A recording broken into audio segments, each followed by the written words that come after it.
Hello, friends.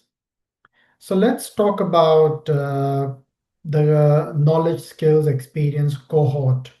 So there are three types of cohort: 1B, and 2. So I've taken this from the website, from the Royal College website, so that we get the first-hand information. And the applicant has to decide which cohort they fall under. So you have to make that decision, and that decision would be based on the information from the Royal College and the Specialty Specific Guidance. So we will look into both and see whether we can find a common ground and have some clarity on which cohort we have to apply under. When you look into the Royal College website, they have provided a checklist or a self-identifier tool to determine which cohort you would fall under. However, I want to clarify, this doesn't take away the eligibility criteria. So you have to have at least a specialist psychiatry qualification for, under which you're applying for, or you have 6 months of training from an approved training program, right? So that criteria still remains. If you meet that eligibility criteria, then you decide on the cohort, right? The first question is, have you completed core training or MRC Psych? Okay. So the criteria here is, so you have to submit evidence of your core training or training in the specialty you're applying for, which follows a structured curriculum. So you have to submit that curriculum as well. If MRC Psych is your evidence, then you don't have to submit the curriculum because that is available. So the first question here you need to answer is that whether you have completed structured core training, right? Now, again, you have to be very clear here. You've done the core training, but that training has to be from an approved training program in any country you've applied. You've done that, you've completed that training from. So your basic psychiatry training or the specialist training, say for old age or general adult or forensic, it has to be from an approved training program, and there has to be a structured curriculum. If you have that, so you meet this criteria. You've answered the first question. If you have MRC Psych, that easily covers the core training requirement. So either you have that core training or you have MRC Psych. Okay. Now, if the answer to that is yes, then you proceed. If you can confirm A, B, C, D, or E. Okay, so this is the A, B, C, D, which I've mentioned, or E, which is the MRC Psych, then you proceed to question 2. But if the answer to this question is no, then you are eligible for KSE Cohort 2.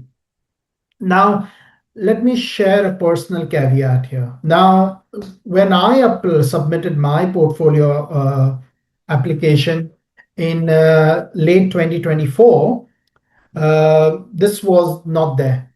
So the only option I had was to look into the specialty specific guidance. Now, if you look at the specialty specific guidance, so I've got general adult here. And if you look at their cohort system, okay, completed core psychiatry training and MRC Psych. Okay, so that is the first question they have in the specialty specific guidance. Okay, Royal College clarifies that where their first question is complete a core psychiatry training and slash or MRC psych, right? So you have to see that difference. Now, when I submitted in late 2024, the Royal College guidelines were not there. So I was relying on this. Now, based on, like, just to give you a quick background of about myself, I don't have a core psychiatry training.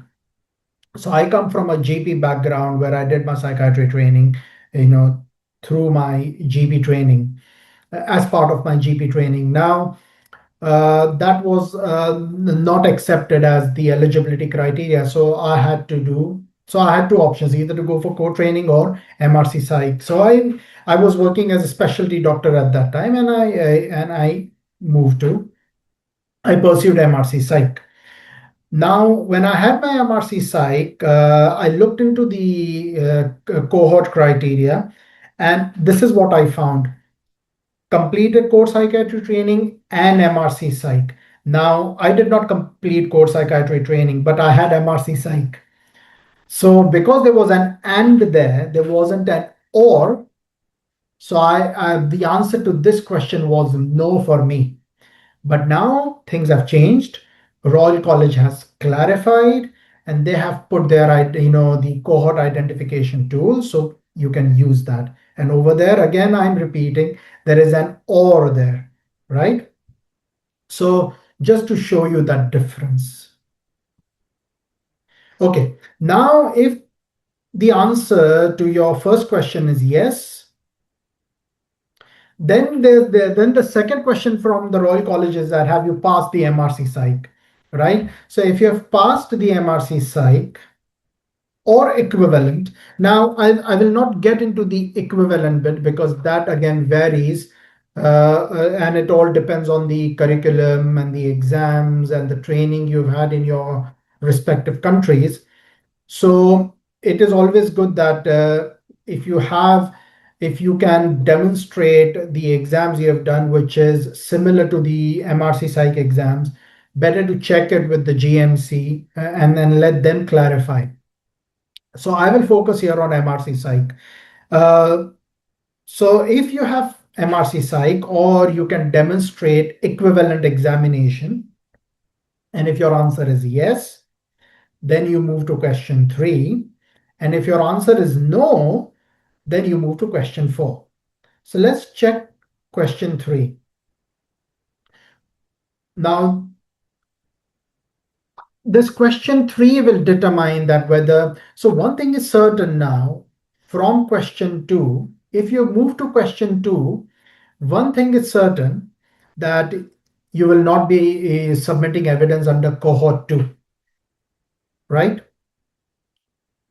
Now the question is that whether it would be 1A or 1B, and that would be determined for once you have answered your question 3, right? Do you have sufficient specialty training or specialist experience? Okay, now the Royal College have put clear guidelines on this. So one is this should be satisfied by either of the competencies through A or B. So A is being a specialist, being in specialist training post in your application specialty for at least 2 years. So whether the specialist training you pursued in your country, whether it was for a minimum 2 years, or whether you were in a higher training here and you are on your 3rd year. This is just a hypothetical example. You have to submit a published curriculum, which is very important, and can submit details of the exit exam, right? So say I'm giving an example of MD psychiatry. So yes, there is an exit exam, so you can fulfill that criteria. Yes, there is a curriculum, so you can submit the curriculum of MD psychiatry in India, and then you can check with the GMC whether you would be eligible for general adult psychiatry. Uh, uh, I've already mentioned about the eligibility in my previous videos, so have a look at it. So that is A, whether you've done any higher training in your specialty, or whether you have experience of working as a specialist or consultant. Now, specialist, whether it is a specialist grade, whether it is associate specialist, it is the same. Or you have worked as a consultant, whether it is a locum consultant, acting consultant, or consultant in your country, a substantive consultant in your country for at least 2 years, right? So that is a key. So two years of specialist or consultant. And now here, again, I will again repeat. So you have to satisfy two criteria here. One is either A or B, whether you have done higher training for 2 years or whether you've worked as a specialist or as a consultant for 2 years, whether it is acting, locum, whatever. That is either or. But in this is there plus. Now here, you have to fulfill this criteria, approved through the local legislative framework to independently assess and treat mental health disorders. Example, as an approved clinician under the Mental Health Act in England. Okay. Now, this has changed. It is not changing. It has already changed. And I've confirmed that, at the recent RCPsych International Congress as well. There was a session from the equivalent team. So this has been changed officially. And you will see that in the specialty specific guidance as well on the GMC soon. And this will also be hopefully amended soon. Now, what this demonstrates is that you need to have experience of medical legal framework. That is what it means. Understanding of medical legal framework doesn't mean now that you have to be an approved clinician. Being section 12 is enough for that, right? Now, why am I saying this? Is there an official evidence? So yes, there is. Now, I am on general adult psychiatry SSG now. If you look at this, experience as a consultant or equivalent, locum acting up in a specialty for a minimum of 2 years plus substantive experience of mental health legislation as a section 12 approved doctor, not as an approved clinician. If you have worked as a section 12 doctor for 2 years, along with your higher training for 2 years or a specialist or consultant experience, then you fulfill the criteria. Okay. Now, I've opened the specialty specific guidance for general adult. Okay. Now this is the older adult or old age psychiatry specialty specific guidance. Now here, if you look at it, the first question, consultant specialist experience, that is there, plus approved clinician. Okay, so the difference here is in general adult, they've mentioned section 12, but in older adult or old age, they have still kept approved clinician. However, this is changing. So in every specialty, it is going to be section 12 now, right? So approved clinician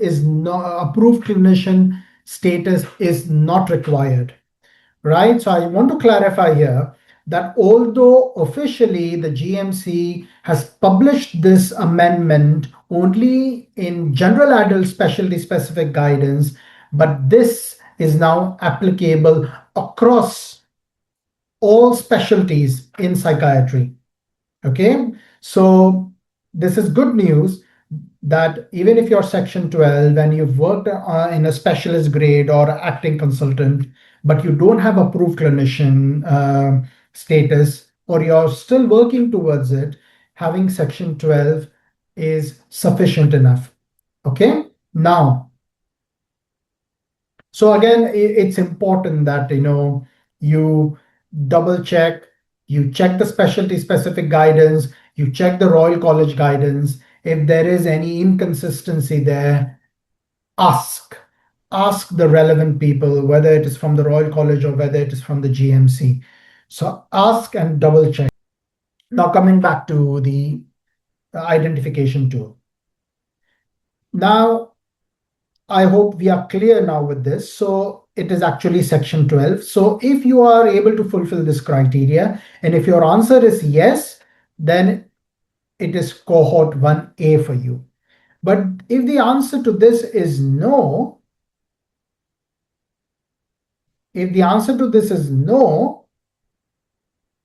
then it is 1B. So if you look at question 4, so question 4 is applicable where you have core training, but you don't have MRC-Psych. So then the criteria is that do you have 5 years of specialist or consultant, which is locum, acting, or substantive consultant experience for 5 years, right? And do you have a section 12 experience? So the specialist consultant experience is 5 years, and the section 12, if you look at the SSG for general adult, they've mentioned here 5 years of experience and at least 2 years as section 12 doctor. So if you have this, and if I click on yes, then you are still eligible for cohort 1A, right? And if it is no, then it is 1B. So what it suggests is that if you've got core training experience, then again, or if you've done your core training for 3 years, then it's either going to be 1A or 1B. And the 1A and 1B would be decided based on the experience as a clinician in specialist or consultant role and your section 12 experience. Now, once you have this clarity and once you have confirmed that you fall under which cohort, then you have to write a cohort statement. Now, again, the cohort statement doesn't have to be like very structured or anything. A very simple statement. Now, I will share my cohort statement with you. So this is a cohort statement I wrote. That this was back in 2024, where we didn't have the Royal College self-identification tool for cohort. Now, this is what I wrote. I followed the specialty specific guidance. And because at that time I had MRC-Psych, I had AC, but I couldn't demonstrate my core training, right? So then I submitted my evidence as per KSE Cohort 2. So very simple. According to GMC Specialty Specific Guidance, have I completed core training? No. Then I just put my statement. I've worked as a specialist grade since, and I've passed my MRC-Psych. I am an approved clinician. However, since I've not completed all elements of core psychiatry training, I've submitted my evidence as per KSE Cohort 2, and I've put a reference here. Just a very simple statement. You don't have to add anything. You can put the question there of a yes or no, which is how it is in the Royal College. So you can follow that and you can put that as a cohort statement, as long as you're referencing the Royal College tool. So that is acceptable. That is fine, right? So this is the KSE cohort statement. So I hope it is clear now. But if there is any confusion, you can always contact Royal College. You can always contact GMC. If you have any questions, if you want me to ask, feel free to put this in the comment box, and I'll try my best to answer as soon as possible. Thank you very much for your time. Take care. Bye-bye.